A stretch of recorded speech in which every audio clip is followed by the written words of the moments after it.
Hello engineers. तो guys आप सभी का स्वागत है अड्डा 24/7 के इंजीनियरिंग इस प्लेटफॉर्म पे। मेरा नाम है रजत और गाइज आज का ये सेशन जो है ना उन सभी एस्पिरेंट के लिए जो एसएससी जेईई 2025 के एग्जामिनेशन को देने वाले हैं। इनफैक्ट टेक्निकल और नॉन टेक्निकल दोनों ही पोर्शन में उनको लग रहा है कि यहाँ पे मेहनत करने की आवश्यकता है। और इस पर्टिकुलर प्रिपरेशन से पहले आपको ये सबसे पहले जानना चाहिए कि यहाँ पे आपका टारगेट क्या होना है, यानी कि कट ऑफ जो है वो क्या जा रही है इस एग्जामिनेशन की। उसको हम प्रॉपर तरीके से जब तक एनालाइज नहीं करते हैं तब तक हमें समझ नहीं आता है गाइज, और उसी को हम समझेंगे कि क्या हमारा टारगेट होना चाहिए 2025 के लिए और किस तरीके से हमारा प्रीवियस ईयर में सिनेरियो देखने को मिला है। तो गाइज पिछले 4 से 5 साल या 6 साल के डेटा को हम बिल्कुल इग्नोर नहीं कर सकते हैं, उनको सबको समझेंगे। देखो एसएससी जेईई टीयर 1 सीबीटी जो 1 होता है उसका कट ऑफ जो है सिविल इंजीनियर्स का 2024 में गया था अनरिजर्व के लिए 122 के आसपास, ओबीसी के लिए 116, एससी कैंडिडेट के लिए 101, 97 गया था एसटी कैंडिडेट के लिए, लगभग 110 गया था ईडब्ल्यूएस कैंडिडेट के लिए। तो ये जो सिनेरियो है इसमें ना हेर फेर थोड़ा बहुत होता है कैटेगरी वाइज। जैसे फॉर एग्जांपल ईडब्ल्यूएस की कई बार ओबीसी के पास में कट ऑफ आ जाती है, थोड़े 1-2 नंबर कम रह जाती है। कई बार ये अनरिजर्व की कट ऑफ भी 110 के आसपास आ जाती है। उन सभी चीजों को समझेंगे। तो ये आपका रिसेंट सिनेरियो था। इसके साथ साथ अगर हम देखें अगर प्रीवियस ईयर्स की सारी कट ऑफ्स को, तो उसमें ये समझ में आता है कि 23 में भी अनरिजर्व 108 गया था, 22 में 110 गया था, और 20-21 वाला जो एग्जामिनेशन, अब इसमें 1 साल का एग्जामिनेशन नहीं हुआ था, एक ईयर बस केवल लैप्स है। 18 की बात करें, 19 की बात करें, 20 की, और 21 में फिर उसके बाद सीधे 22 आ गया। तो यहाँ पे देख सकते हैं यहाँ पे 120 नंबर गई थी कट ऑफ अनरिजर्व की, और उसके पहले 123 गई थी, और उसके पहले 127 गई थी। मतलब अभी तक जितनी भी हाईएस्ट कट ऑफ गई हैं उसमें से 127 आपको एवर हाईएस्ट दिखाई दे रहा है अनरिजर्व कैटेगरी के लिए। आपको इतना समझ में आ रहा होगा सर, सिविल इंजीनियर्स के लिए जितने भी सिविल इंजीनियरिंग एस्पिरेंट, अभी मैकेनिकल इलेक्ट्रिकल वालों के लिए भी बताता हूँ, सिविल वालों बच्चों के लिए ये बात तो समझ में आ रही होगी सर कि यहाँ पे ना हमें ये देख के समझ में आ रहा है कि सर हमारा जो टारगेट है वो अच्छा खासा रखना पड़ेगा। अगर हम अनरिजर्व कैटेगरी से हैं तो हमें 125 प्लस किसी भी हालत में स्कोर करना ही करना है। ये तो कट ऑफ है बेयर मिनिमम। अब आपको आगे का सिनेरियो भी समझाता हूँ, बाकी कैटेगरी वाले भी देखते रहेंगे। यहाँ पे देखिए इलेक्ट्रिकल और मैकेनिकल वालों के लिए 24 में 132 गई थी कट ऑफ, ओबीसी के लिए 131, एससी के लिए 112, एसटी के लिए 101, ईडब्ल्यूएस के लिए 120। इसी तरीके से 2023 में जो गई थी वो भी लगभग उतनी ही थी। यहाँ पे एक नंबर कम है ऑलमोस्ट, 131, ओबीसी के लिए 131, एससी के लिए 116, एसटी के लिए लगभग लगभग 105, और ईडब्ल्यूएस के लिए 125। अगर हम प्रीवियस ईयर्स की बात करें, 22 में 123 सबसे कम गई थी। उसके पहले यहाँ पे देखिए 20-21 वाला जो एग्जामिनेशन था उसमें 141 गई थी अनरिजर्व की कट ऑफ, और उसके पहले 157 गई थी, 157 एवर हाईएस्ट कट ऑफ गई थी। ठीक है, तो इनको भी एक समझ में आ रहा होगा कि इनको थोड़ा सा और मेहनत करने की जरूरत है। थोड़ी सी वैकेंसी कम रहती है इलेक्ट्रिकल मैकेनिकल के लिए डेफिनेटली, लेकिन कट ऑफ जो है 122-23 भी आपको देखने को मिल रही है, 140 भी। तो ऑन एन एवरेज आपको 145 प्लस या 140 प्लस का टारगेट तो कम से कम लेना ही पड़ेगा। ठीक है, अब यहाँ पे ना जितने भी कैंडिडेट हैं, जो कैटेगरी वाइज कैंडिडेट अलग अलग कैटेगरी से बिलोंग करते हैं, उनको ये भी समझा दूं कि सीबीटी 1 के नंबर ना सीबीटी 1 और सीबीटी 2 दोनों के नंबर जुड़ते हैं। तो अगर आप किसी कैटेगरी में हो, आपकी कट ऑफ कम जा रही, तो ये मत सोचो आपको क्या करना है, ज्यादा से ज्यादा स्कोर करने की कोशिश करनी है सीबीटी 1 में। दोनों के मार्क्स जुड़ते हैं, सीबीटी 1 और सीबीटी 2 के मार्क्स जुड़ते हैं तो फाइनल मेरिट लिस्ट बनती है। और उसकी कट ऑफ देखो कितनी गई थी, आउट ऑफ 500। मतलब पहला वाला एग्जामिनेशन 200 नंबर का हुआ, दूसरा वाला एग्जामिनेशन आपका 300 नंबर का हुआ, जिसमें टेक्निकल केवल आया आपको, और यहाँ पे टेक प्लस नॉन टेक दोनों आया।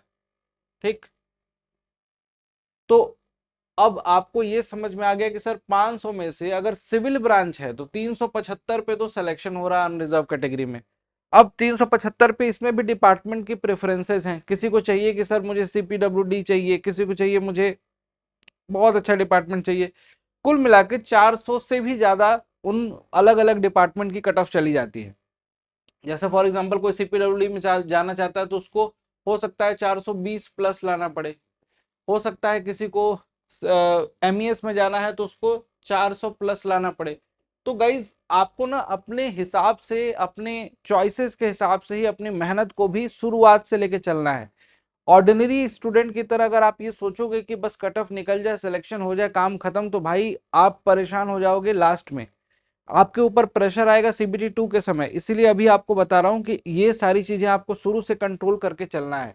जब भी आपको प्रिपरेशन करनी है तो आपको ये सिनेरियो को समझना है कि भाई हमारे पास जो है सर सिविल ब्रांच है हमारी, तो उसके लिए सीबीटी 1 में अगर हम मान लो यहाँ पे 140 या 42 या 45 स्कोर कर लेते हैं, तो ये हमें 15 नंबर या 20 नंबर की जो लीड मिल रही है ये हमें फायदा ही देगी आगे आने वाले सीबीटी 2 में और फाइनल मेरिट में। उसी के साथ साथ जो इलेक्ट्रिकल मैकेनिकल वाले एस्पिरेंट हैं जिनको लगता है कि हाँ सर यहाँ पे हमें ऑलरेडी बहुत ज्यादा स्कोर करना है, तो आपको बस यही सोचना है कि यहाँ पे आपके लिए 5 नंबर 6 नंबर की लीड भी बहुत मायने रखती है। यहाँ पे 5 to 6 मार्क्स भी अगर आप जंप ले लेते हो, फॉर एग्जाम्पल अगर कट ऑफ गई 135 और आपने जैसे अभी पिछली बार देखो 2024 में 132 नंबर कट ऑफ गई थी, उससे पहले 131, तो आपने अगर मान लो कि 140 या 45 स्कोर कर लिया है 145 आउट ऑफ 200, तो यहाँ पे आपको 10-12 नंबर की लीड ना बहुत हेल्प करेगी आपको फाइनल सिलेक्शन में। फाइनल मेरिट जब दोनों को कंबाइन करके बनेगी तो आपको वहां पे फायदा मिलेगा। तो टारगेट हमेशा ऊपर ही रखना है, मिनिमम बेयर मिनिमम टारगेट तो इतना ही है सिविल वालों के लिए 125 प्लस और 135 प्लस टीयर 1 में, इतना तो कम से कम आपको टारगेट रखना ही रखना है। ओवरऑल आपको ज्यादा से ज्यादा अचीव करना है और कट ऑफ क्लियर करना एम नहीं होना चाहिए, आपका एम होना चाहिए फर्स्ट रैंक लाना। इसलिए मैं आपको बता रहा हूँ गाइज कि अपनी प्रिपरेशन को एकदम पीक पे ले जाओ। अब टाइम आपके पास बिल्कुल लिमिटेड टाइम है। आप सभी को बता दूं गाइज कि आप सभी के लिए ना फाउंडेशन क्लासेस भी जो स्टार्ट होनी थी स्टार्ट हो चुकी हैं। अगर आपको लगता है कि नहीं भाई अभी बहुत समय बचा हुआ है, तो गिन के अगर काउंट करोगे तो 90 दिन का समय है। इस टाइम को कैसे यूज करना है, इस 80-90 दिन को कैसे रिगरसली प्रैक्टिस करना है। देखो 2.5-3 महीने में ना आपकी प्रैक्टिस इतनी तो करा देंगे हम ताकि आप एग्जामिनेशन में फोड़ दो। ठीक है, आपको बस करना क्या है, नोट्स को फॉलो करना है। जो हम नोट्स आपको देते हैं उसको फॉलो करना है। क्वेश्चन प्रैक्टिस में सबसे पहले प्रीवियस ईयर के क्वेश्चंस लगाने हैं। क्लास में जो जो पढ़ाया जा रहा है उसके नोट्स साथ साथ में लिखने हैं। शॉर्ट नोट्स इतने काम आएंगे जो यहाँ पे बनवाएंगे, हम आपको बताएंगे कि ये चीजें रखो। वो शॉर्ट नोट समझ लो कि एग्जाम के 10 दिन पहले अगर रिवाइज कर लिया तो आपका पूरा का पूरा सब्जेक्ट एक बार में रिवीजन हो जाता है। तो आपको कंटिन्यूएशन में लगे रहना पड़ेगा। अगर आपकी ब्रांच सिविल मैकेनिकल या इलेक्ट्रिकल है, तीनों ही सिलेक्शन बैचेस अवेलेबल है अड्डा 24/7 एप्लीकेशन पे। जाओ फटाफट ज्वाइन करो और अपनी क्लासेस स्टार्ट करो, देर मत करो। कोई दिक्कत आती है इस नंबर पे कॉल कर लेना। अगर आपके पास महापैक है तो आरआरबी एसएससी सारे बैचेस का एक्सेस आपको मिल जाता है महापैक में। ऑल्दो एसएससी जेई का ये selection batch more than sufficient है फॉर योर जेई एग्जामिनेशन के लिए।